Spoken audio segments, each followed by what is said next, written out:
Hey everyone, thanks for joining me. So you're here to watch and find out how I made 100K in recurring revenue in 100 days. So let's jump right to it. If you haven't seen part one, go back, watch part one. You might have missed something good. You did miss something good. But this is part two. So part two, I've got my summer rolling. We've got past the first 30 days. So some information about my knocking schedule. So I always am asked, like, why do you knock so many hours? So I knock in the morning. I start like at 10, and I'm knocking from 10 to like 2. And the reason I do that is because in the morning you get like the housewives home. They've already dropped off the kids at school. They've already run a couple errands and they're back by 10. And so you get those ones, plus people that sleep in. You're going to get them when they finally wake up. And then starting around 11:30 till close to 2, you get husbands that come home for lunch or working wives that come home for lunch. And so you're catching kind of the best of both worlds. A lot of people think that nobody's going to be out or home in the morning. Oh, morning sucks. And you will knock through neighborhoods where there's not a lot of people home in that neighborhood. It's more white collar. They commute to work and they don't come home for lunch, stuff like that. But for the most part, hustle through that neighborhood. Make sure you make hay when it's prime time hours in the evening. And then in the next neighborhood, you probably have some people home in the morning. So there's give and take. But I knock from 10 till 2. I take a 2-hour lunch break. I eat, I rest a little bit, and then, to be honest, I'd have an energy drink right before I go back out because I was tired as crap. A lot of days in Phoenix, we had well over 100 degrees. We had, I want to say like 8 or 9 days in a row that were over 110 degrees this summer. And definitely like 40 or 50 that were well over 100.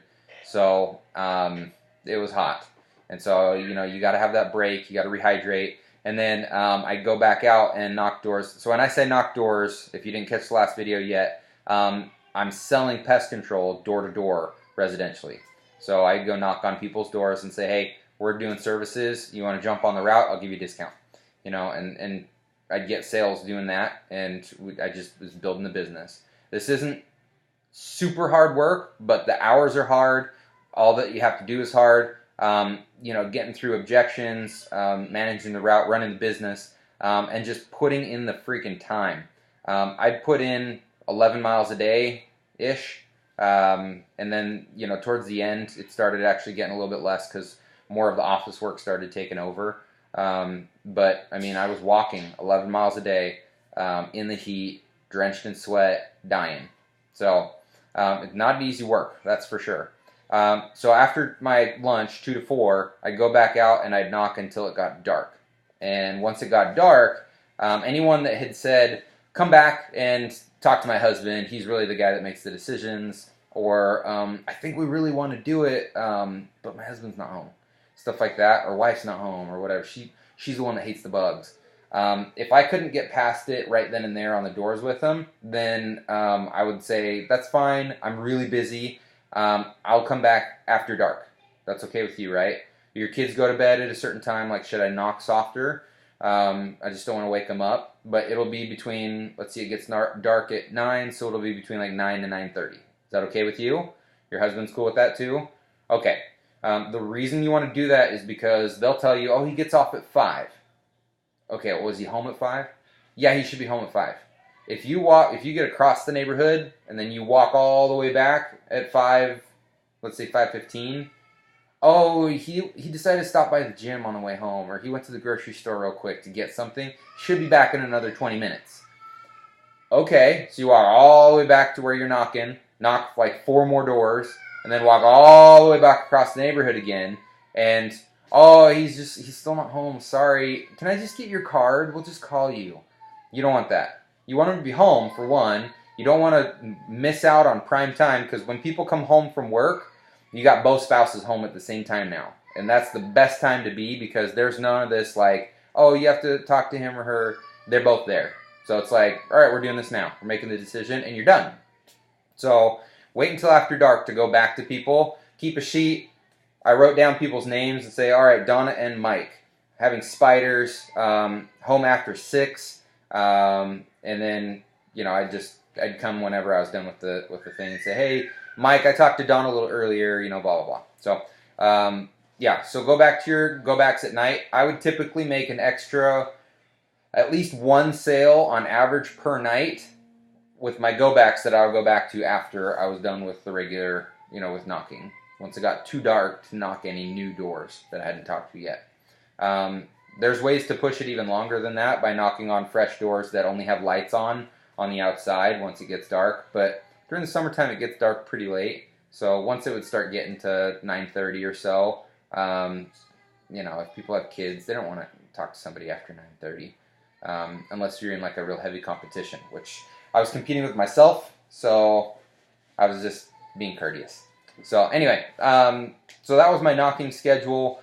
Once I was done knocking, I'd come home, I'd eat some food real fast, and I'd start on paperwork and run payments. The thing was, running payments, setting up the schedule for the next day, sending out the email reminder for people that had services the next day, taking calls from people if they needed a reservice, taking calls from people that wanted pest control from a flyer. Also, I had to make calls for collections because people don't pay their dang bills sometimes.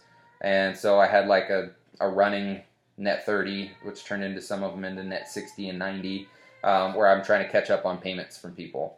So that's kind of annoying, a little stressful, but I was stressing out come middle of summer because the more accounts you have, the more that office work starts to it's this big beast, and it just starts to eat up your time from getting out and knocking doors. And knocking doors is where all the money comes in. So if I wanted to make 100K, I was going to have to get out and just ignore the office stuff and just go. And just be like, I hope that nothing goes wrong. And some days things would go wrong catastrophically. I mean, I wouldn't even, I think there was a couple days where I didn't get out to knock at all. I was just putting out fires. So definitely some tougher days in there. But in my second month, let's see, I sold 90 in the second month. I did 73 in the first month, 90 in the second month, 84 in the third month. So I started to taper off just a tiny bit. My goal was 100 each of those months, but I didn't calculate in how much time I was going to be spending on back office work. Another thing to note, so in my first month, I was trying to pay for all business expenses with my sales. My second month, I was trying to cover all of my personal expenses. Now, when you do the math on this, I've mentioned in a previous video, don't quit your day job if you don't have enough money to last you until you can cover yourself, because I'm selling bi-monthly services every 2 months at 69 bucks. How many sales do I have to make in order to pay my bills? And so when you do the math, you'll say 69 times, let's say 5 grand. It's a round number. So 69 times 5 grand, how many do I need? And then I got to divide that number by 2 because the services are every 2 months. So really it's, I got to have 15, or I got to have 10 grand in 2 months. So it's actually 69 times however many to get to $10,000. And that's my bi-monthly amount that I've brought into the table. And it's about 5 grand a month. And then that also you got to take out how much you're paying out for product and overhead and all that other junk, paying the technician, that kind of stuff. And so the amount goes way down. So it took, my goal was I had to get 250 sales in order to pay all my bills, plus overhead and all that stuff. Okay.